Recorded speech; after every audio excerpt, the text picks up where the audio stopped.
முதலமைச்சரின் நெஞ்சில் குடியிருக்கும் அன்பான உறவுகளுக்கு வணக்கம். நேற்று வெள்ளை அறிக்கை ரிலீஸ் ஆன உடனேயே நம்ம தீய சக்திகிட்ட இருந்து என்ன ரியாக்ட் வரும்னு பார்த்தேன். எப்பவும் போல அது தாவேகாவோட இயலாமை அந்த மாதிரி நிறைய ரியாக்ஷன் வந்துச்சு. ஆனால் நான் அது எதிர்பார்க்கல. அது எப்பவும் போல வர்றது தான். ஆனால் அதை விட ஒன்று எதிர்பார்த்தேன். அது காலையிலேயே நடந்துச்சு. இந்த சோஃபா மாடல் ஆட்சியை மக்கள் வீட்டுக்கு அனுப்ப வேண்டிய நாள் வெகு தொலைவில் இல்லை. தலைவர் அவர்கள் தலைமையில் மீண்டும் நம்முடைய கழக ஆட்சி நிச்சயம் அமையும். ஏதோ லைட்டா ஏதோ ஒரு செய்தி சொல்ற மாதிரி இல்லை.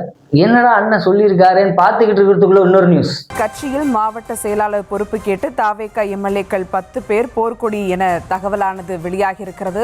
இப்போ இது ரெண்டுத்தையும் கனெக்ட் பண்ணி பாருங்க. அறிவாலய ஆபரேஷன் நடக்குதான். அறிவாலய ஆபரேஷன். நோ உதயனா, அந்த 10 எம்எல்ஏவால் எங்கள் முதலமைச்சர் இல்லைண்ணா, எங்கள் முதலமைச்சரால் தான் அவங்க 10 பேர் எம்எல்ஏவே. அது அவங்களுக்கு நல்லா புரியும். உங்களோட ஆப்ரேஷன் ஃபெயிலியர் ஆகிடும். பேஷண்ட் பொழைச்சிட்டாங்க, பட் ஆப்ரேஷன் ஃபெயிலியர். ஆனால் என்னடா அது வெள்ளை அறிக்கை ரிலீஸ் ஆச்சு, இன்னும் இவங்க கிட்டேருந்து எந்த ஒரு ரியாக்ஷனும் இல்லாமல் தீய சக்தி ஏதோ பாறை வேலையை பார்க்க போகிறாங்கன்ட்டு அதை தொடர்ந்து பார்த்துக்கிட்டே இருக்கும்போது அடுத்து ஒரு நியூஸ் பார்த்தேன். இங்கே அனகாபுத்தூர் பக்கத்தில் ஒரு தண்ணி டேங்கோட இதை கட் பண்ணி விடுறாரு ஒரு திமுக நிர்வாகி. என்னங்க வளர்த்து வச்சிருக்கீங்க திமுகவை? ஒரு மக்களுக்கு எசென்ஷியலான ஒரு விஷயம் தண்ணி, அதை கட் பண்ண போயிருக்காரு. என்னன்னு கேட்டால் அந்த பகுதியில் மட்டும் ஓட்டு விழலையாம். என்னையா அது? உங்களுக்கு ஓட்டு போடலன்னா அப்போ எங்களை சாவடிச்சிருவீங்களா? அடுத்து அந்த வெள்ளை அறிக்கை நேற்று ரிலீஸ் ஆன உடனேவே இணையதளத்தில் கொத்தூஸ்களோட அப்படியே என்னன்னா, மரிய வில்சன் அவர்கள், மாண்புமிகு நிதியமைச்சர் மரிய வில்சன் அவர்கள் படிக்கும்போது எழுத்துப்பிழையோட சில சொற்கள் இதுவாகவும் படித்தாருன்னு சொல்லி தமிழே தெரியலன்னு அப்படியே ஓடி வந்து முக்கிறாங்க. தம்பிகளா, உங்க பிடிஆர் படிச்சதுக்கு பார்த்துருக்கீங்களா தம்பிகளா? மனிதாபிமானத்துடன் கேட்டுச்சா தம்பிகளா? உதயண்ணா தம்பிகளா கேட்டுச்சா? இது ரெண்டுத்துக்குமே நான் இன்னொரு பார்வை பார்க்குறேன். மக்களை உங்களால் அதை புரிஞ்சிக்க முடியும். இவங்க 2 பேர்ல எனக்கு மரிய வில்சன் மட்டும் நான் எடுத்துக்கிறேன். 2 பேருக்குமே தமிழ் படிக்க தெரியலன்றதை நம்ம இது பண்ணிட்டோம். அன்னைக்கு திமுகவோட நிதி அமைச்சராக இருந்த பிடிஆர் படிக்க தெரியாம இருந்ததை இவ்வளோ பெரிய பூமா யாருமே ஆக்கல, நம்மளும் ஆக்கல, யாருமே ஆக்கல. இன்னைக்கு இவருக்கு படிக்க தெரியலன்றத இவ்வளோ பூம் பண்ற கொத்தூஸ் அவரு உங்க எஜுகேஷன் சிஸ்டத்துல தான் படிச்சாருன்றத உங்களுக்கு ஞாபகம் இருக்கா? அவரு மட்டும் இல்லை கொத்தூஸ், உங்க எஜுகேஷன் சிஸ்டத்துல படிச்ச இன்னைக்கு இருக்கிற 100% பசங்கள்ல ஒரு 70% பசங்களுக்கு தமிழ் எழுத்து தமிழ்ல படிக்க தெரியாது. தங்கிலீஷ்ல படிப்பாங்க. ENNA என்ன, போயிட்டு வா POITU VAAA. இப்படிப்பட்ட தலைமுறை தான் உங்க எஜுகேஷன் சிஸ்டத்துல உருவாக்கி இருக்கு. மரிய வில்சனை பார்த்து சிரிக்கிறது விஷயம் இல்ல. உங்க எஜுகேஷன் சிஸ்டத்தால எங்க தாய்மொழி தமிழ் அது அழியிற தருவாயில் இருக்கு. இது வெறும் ஒரு மரிய வில்சனை பத்தின விஷயம் இல்லை. இன்னைக்கு இருக்கிற கரண்டே இதுதான். கரண்ட் சுச்சுவேஷன் ஸ்டூடெண்ட்டே இதுதான். எத்தனை பேர் தமிழ் எழுத தெரியாதுன்றத ஸ்டைலா சொல்லிட்டு தெரியுறாங்க தெரியுமா? இதெல்லாமே உங்களோட எஜுகேஷன் சிஸ்டம்.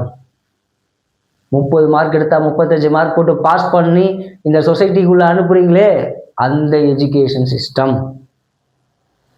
30 மார்க் எடுத்தாலும் அவனை ஃபில்டர் பண்ணி அவனை ஒரு தகுதியான நல்ல ஒரு இந்த சொசைட்டிக்கு ஒரு ஆக்கப்பூர்வமான செயல் செய்யக்கூடிய ஒரு ஆளா இந்த சொசைட்டிக்குள்ள நீங்க அனுப்பலையே.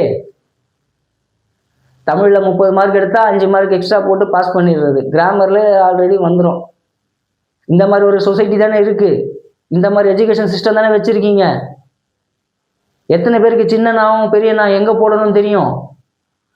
அவரோட பேச்சை சிரிக்கிற எள்ளி நகையாடுற முக புத்தகத்துல அதை ஒரு எள்ளி நகையாடிக்கிட்டு இருக்க எத்தனை பேருக்கு சின்னனாவும் 2 சுழினாவும் 3 சுழினாவும் எங்க போடணும்னு தெரியுமா?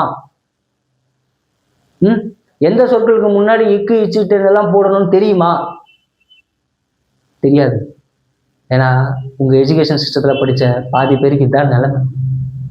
மரிய வில்சன் தவறா படிச்சதுக்கும் பிடிஆர் தவறா படிச்சதுக்கும் திமுக அதிமுக உருவாக்கிய எஜுகேஷன் சிஸ்டம் தான் காரணம்.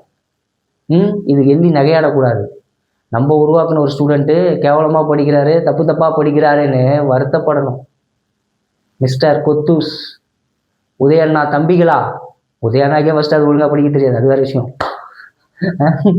உதயண்ணா தம்பிகளா, நாளைக்கு சட்டமன்றம் கூடுது. நாளையிலிருந்து ஆட்டம் ஆரம்பம். நாளையிலிருந்து சட்டமன்றத்தில் உங்கள் உதயண்ணா என்ன பேசுகிறாரோ என்ன பண்ணுறாருன்னு பார்க்கலாம்.